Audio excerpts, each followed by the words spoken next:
When police arrived at the old Desert Pines Motel, the front desk was empty, the register still open, the night shift clerk's coffee still warm, and the lobby camera frozen on a single frame, a man staring straight into it, with no reflection behind him.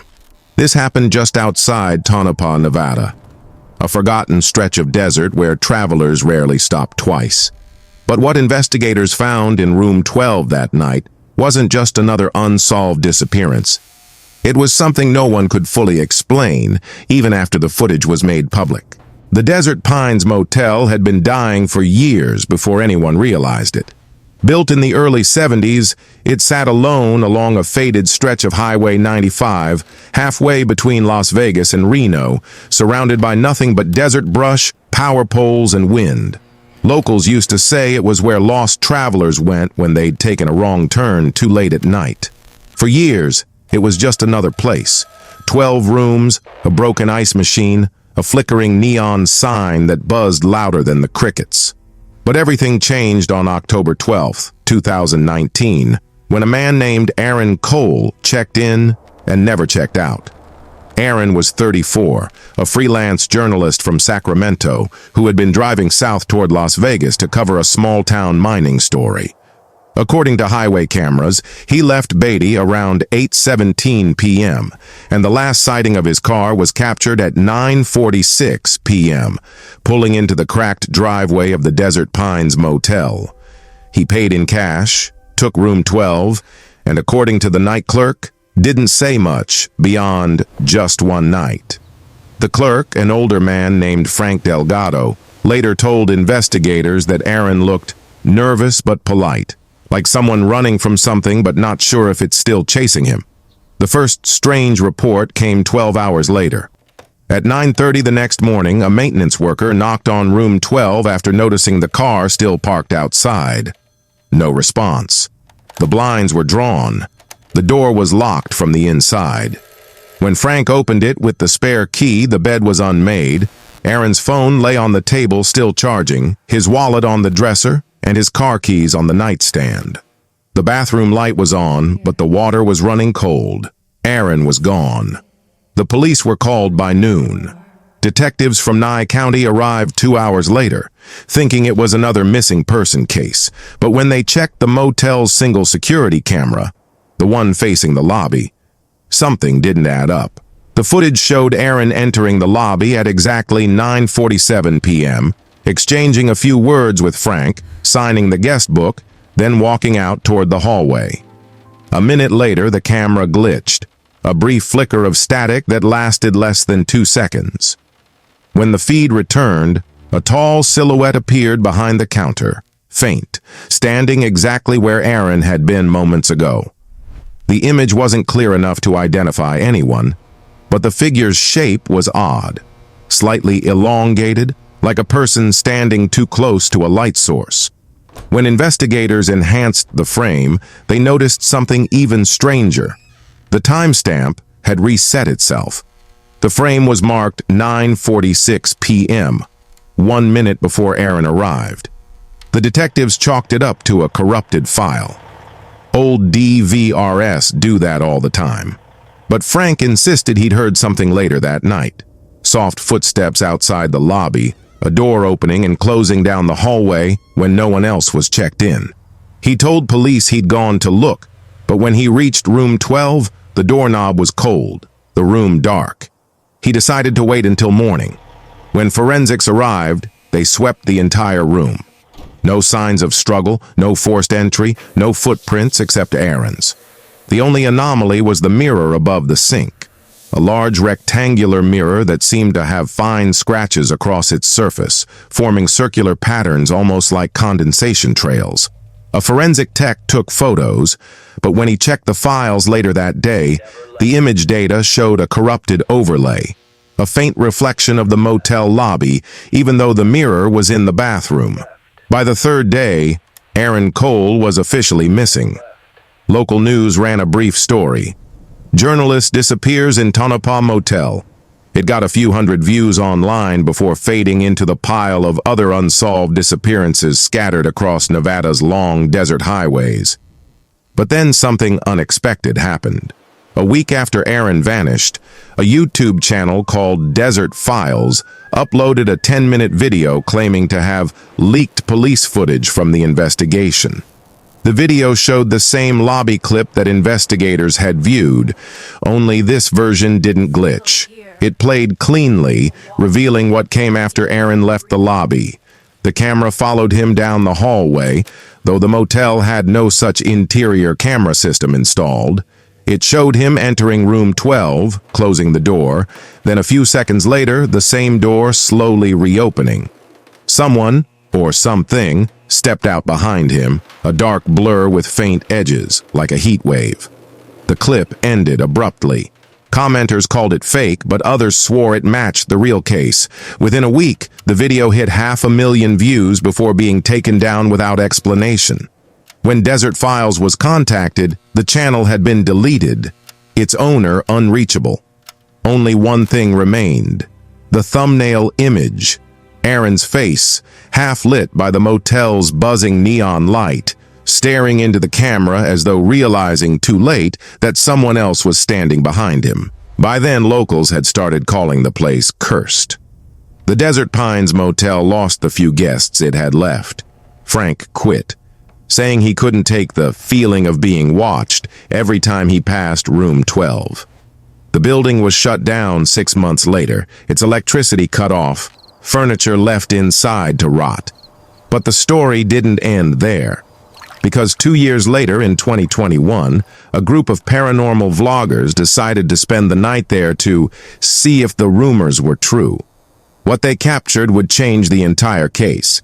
The group called themselves Night Path Investigations, three 20-somethings who had built a small following on YouTube by exploring forgotten American places, abandoned hospitals, ghost towns, derelict amusement parks. They weren't professionals, but they had enough gear to look like they were. In late September 2021, their next upload was supposed to be Haunted Motels of the Southwest. Their chosen location, the Desert Pines Motel. It had been closed for nearly 2 years, its windows boarded and the sign partially collapsed. Locals warned them not to go after dark. They laughed it off. Their video began like every other. A drone shot sweeping over the desert at sunset, the sound of wind howling through broken windows. "We're standing outside the legendary Desert Pines Motel," said the host, a guy named Ty Landon, "where journalist Aaron Cole disappeared in 2019. Tonight, we're here to find out what really happened inside room 12. The camera panned toward the structure. 12 units in a single row, cracked stucco, faded mint green paint. As the sun dropped, the building's shadow stretched across the sand like a scar. They entered through a side door that had been forced open long ago. Dust hung in the air, thick and glittering in the beam of their flashlights. The reception counter still had the guest logbook, pages curled from heat. When one of them flipped it open, the pen was still lying beside Aaron Cole's signature. Room 12, October 12th, 2019. Someone whispered, "That's insane." It's still here. They filmed every corner, joking nervously, unaware that their footage would later become evidence. At 10:12 p.m., they reached room 12. The door was stuck from swelling wood, but Ty kicked it open. The flashlight beam revealed peeling wallpaper, a single bed, and a mirror streaked with something dark. Dust or dried moisture, it was hard to tell. "Same mirror," Ty said quietly, comparing it to screenshots from the police report. They set up 2 GoPros, one on the nightstand facing the door, another toward the mirror. Then they killed the lights and sat in silence, recording audio. For the first 30 minutes, nothing happened. Just the hum of wind and static. Then one of them, Jess, the only woman in the group, said she heard someone walking outside the door. The others didn't believe her until the knob rattled. A soft metallic click, like someone testing it from the other side. When Ty opened it, the hallway was empty. Their hallway light flickered, though the generator wasn't connected. They joked again, nervous, forced laughter, but the tension had changed. The next hour of footage was chaotic. At 11:23 p.m., the GoPro facing the mirror glitched. For exactly 4 frames, a shape appeared behind Jess, a man, blurred but solid, wearing what looked like a dark jacket. His face was indistinct, but if you slowed the footage, his reflection lingered a second longer than Jess herself. When the team reviewed it on site, they freaked out. "No way that's real," Ty kept repeating. He wanted to leave, but their cameraman Eli argued they'd driven 6 hours for this. They decided to stay until 2 a.m. Sometime around 12:40, their body mics caught whispering, faint, rhythmic, like someone murmuring through a wall. They searched the next room, but it was empty. No running power, no cell signal, nothing. The whispers stopped only when they unplugged the second camera. Later analysis would show that the whispers were not on the primary audio track but buried within the static, reversed speech patterns saying he never left. By 1:17 a.m., Ty began complaining of nausea and disorientation. His handheld camera recorded him staring into the mirror, mumbling that he could see someone behind the glass. Jess grabbed his arm, pulling him back, but Ty seemed transfixed. The last footage before blackout showed his reflection moving a half-second after he did, eyes widening independently, like 2 separate people sharing one image. When police arrived the next morning, alerted by a local who saw their car still parked outside, they found the front door open, generator off, and 2 GoPros running low battery. All 3 of them were gone. Only the cameras remained. The footage later recovered from the SD cards cut off at 1:29 a.m., mid-sentence, mid-motion, as Ty turned toward Jess and said, "Do you hear that again?" For days, local deputies searched the surrounding desert. Nothing. No footprints leading away from the building, no tire marks beyond their own. Their gear, wallets, and IDs were found piled neatly on the bed, as if arranged. Within a week, snippets of their footage started surfacing online. Short TikTok-length clips posted from anonymous accounts showing distorted fragments. A figure standing in the hallway, a door closing by itself, and that final mirror shot paused on Ty's blank expression. The accounts vanished as quickly as they appeared. But one thread on Reddit blew up after a user claimed to have located the motel and posted screenshots proving the power meter was still running despite the property being off-grid. Nevada Energy confirmed no billing since 2020. That's when the case caught mainstream attention again. News outlets revisited Aaron Cole's disappearance. Theories exploded, from chemical leaks in the desert to secret government testing to the most common one, that the motel was built over an old settlement burned down in the 1950s. But none of that explained the audio evidence or the time glitches caught on multiple cameras. By early 2022, the Desert Pines Motel was sealed by county order. No trespassing signs covered the fence, yet every few months someone reported seeing lights flickering inside around 3 a.m. One truck driver swore he saw 3 silhouettes in the lobby window, motionless, facing outward as he passed by. He didn't stop. Investigators reopened both missing person cases. The footage was classified as inconclusive paranormal evidence, but one retired detective, Mark Henderson, refused to let it go. He'd worked the original Aaron Cole file, and when he rewatched the recovered night path footage, he noticed something no one else had, something hidden in a single frame that connected both disappearances in a way that would haunt him for the rest of his life.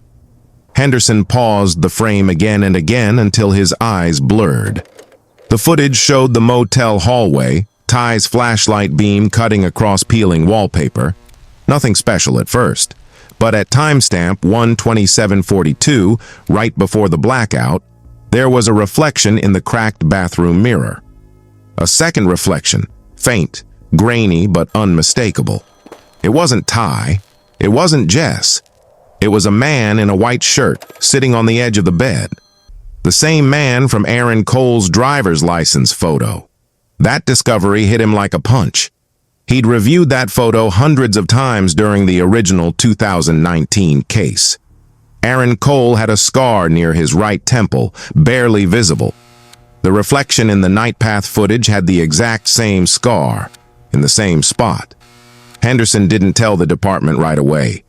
He'd retired months earlier, but obsession dragged him back. He visited the storage locker where the old evidence sat, the guest book, the phone charger, and the cracked bathroom mirror they'd removed from room 12.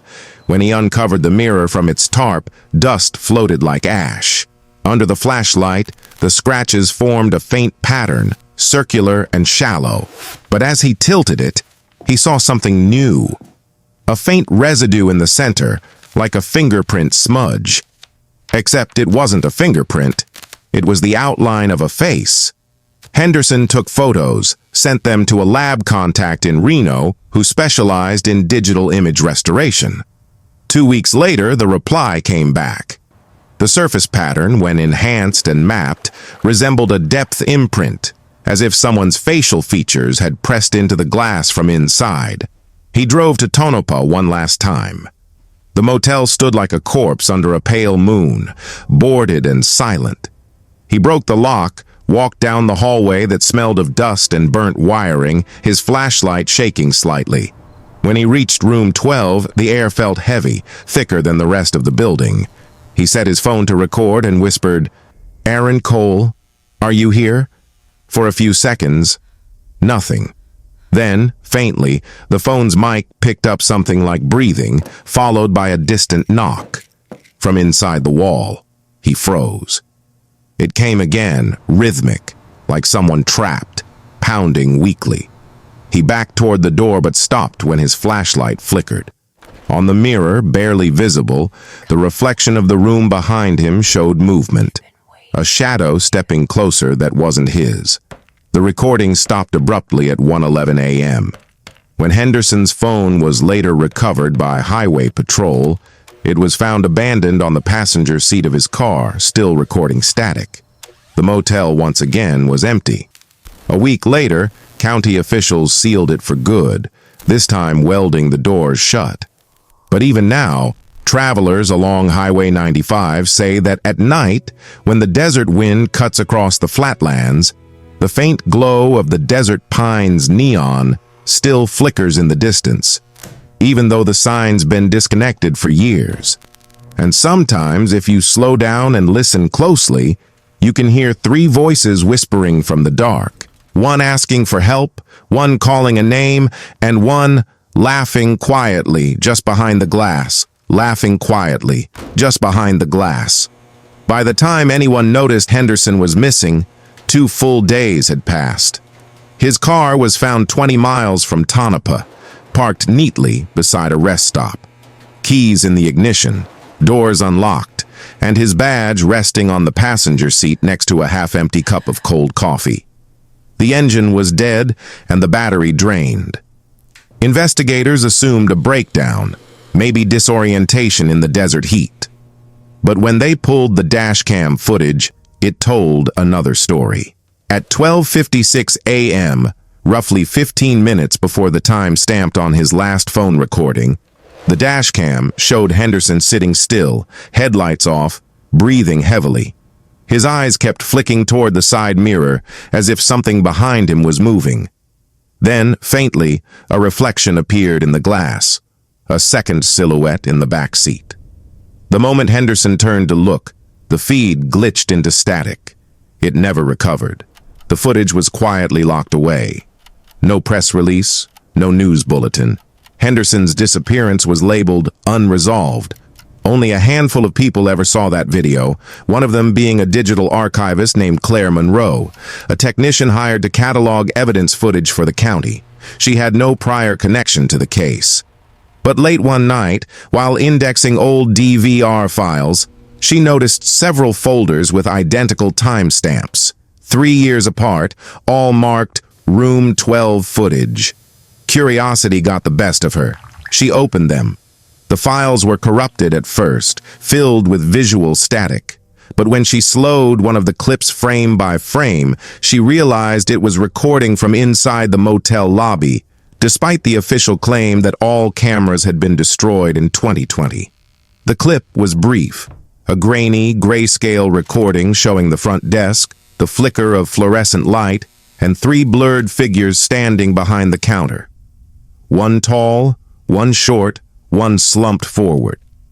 The resemblance was unmistakable. It was Aaron Cole, Ty Landon, and Detective Henderson, all motionless, their faces faintly visible, staring directly at the lens. Claire froze. Her cursor hovered over the pause button, but the video didn't stop. The progress bar kept moving even though the file had ended.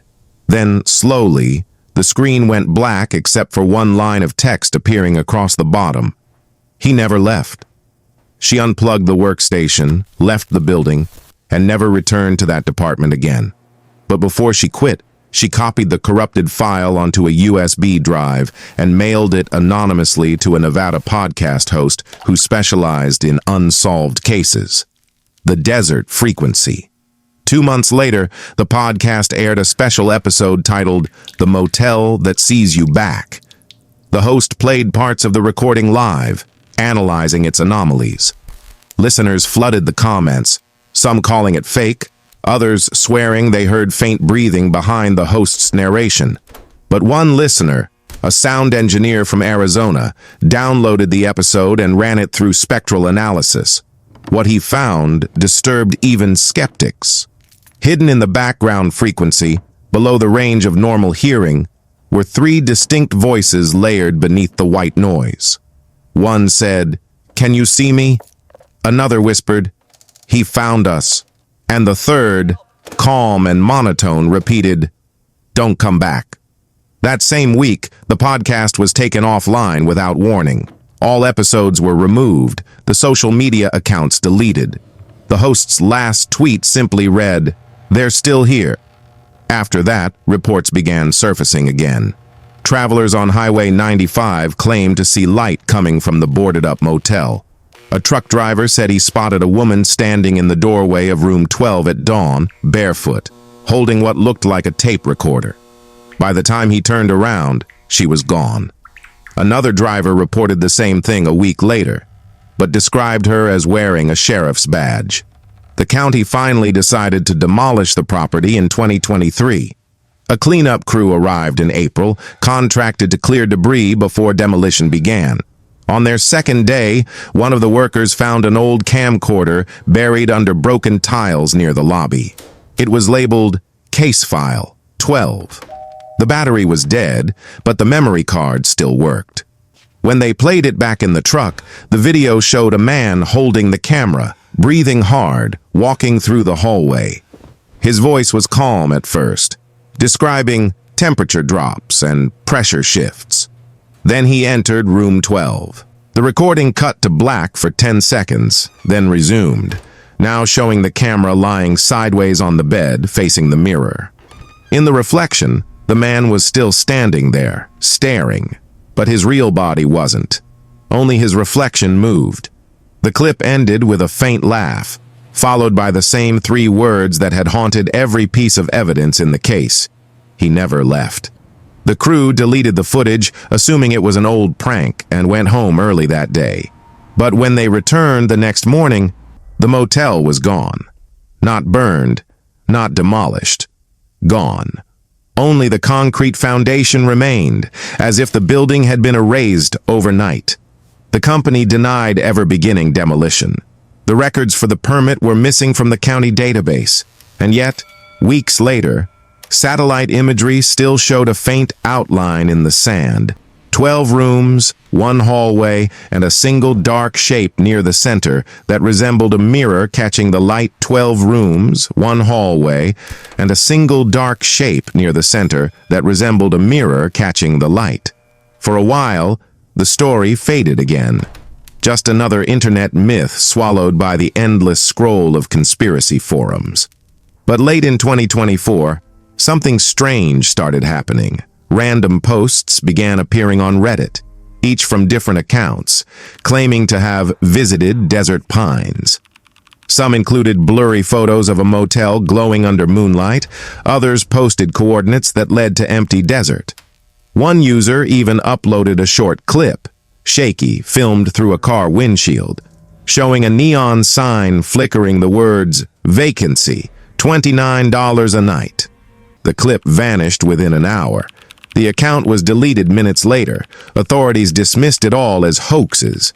The county surveyor's maps confirmed there was no structure at that location. Just sand, brush, and a patch of cracked concrete.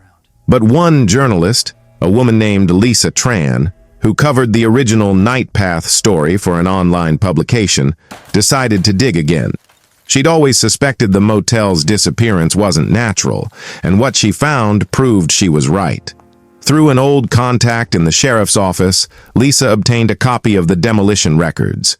The signatures were valid, the timestamps correct, but the document had been signed 5 days after the motel supposedly vanished. Stranger still, the witness signature belonged to a man who had died in 2020, Frank Delgado, the original motel clerk. When Lisa showed the file to the county office, they swore it wasn't theirs. "We never issued that permit," one official said. "That paper shouldn't exist." Lisa traveled to Tonopah herself in November 2024. She filmed everything: interviews with locals, long drone shots over the empty desert, and archival police audio from the original Aaron Cole case. Her goal was to produce a feature-length documentary called The Motel That Time Forgot. But when she visited the location, her equipment started malfunctioning. The drone refused to record GPS data. Her camera battery drained twice as fast as normal. At sunset, while setting up a shot near what used to be the lobby, she noticed something strange: faint footprints leading away from the concrete pad, but not toward any road. They simply stopped at a mound of sand a few yards away. Curious, she brushed some of the sand aside with her shoe and uncovered a piece of glass. It was smooth, rectangular, slightly curved, the same size as a bathroom mirror. When she picked it up, she saw her own reflection, and behind her, for just half a second, the faint outline of a man standing in the distance facing her. She turned around. Nothing there. When she looked back, the glass was cracked. That was the last footage ever found on her camera. Her rental car was discovered the next morning by state troopers, doors open, hazard lights blinking. The camera was on the passenger seat, still recording. In the reflection on its lens, you could see her walking toward something out of frame, and then disappearing mid-step, like a shadow erased by light. Her documentary never released. Her YouTube channel went dark. But a few months later, an anonymous account uploaded one last video under her name. It was only 30 seconds long. A single shot, zoomed in on a mirror lying flat on the desert floor. In it, 12 faint lights appeared, like windows glowing from an invisible building. Then a voice whispered clear and close, "Welcome back to room 12." The video ends there. No outro, no explanation, just silence, followed by faint static that, when amplified, forms a rhythm identical to breathing. To this day, truckers still talk about the stretch between Tonopah and Beatty. They say sometimes you can see lights out there. Not headlights, but soft white rectangles flickering in the sand. A few even claim to have heard a woman's voice on their CB radios calling for help, repeating coordinates that don't exist on any Nevada map. The Desert Pines Motel has become legend now. A place erased yet never gone. Some call it cursed. Others think it's something far stranger. A fracture. A recording of reality that never stopped replaying itself.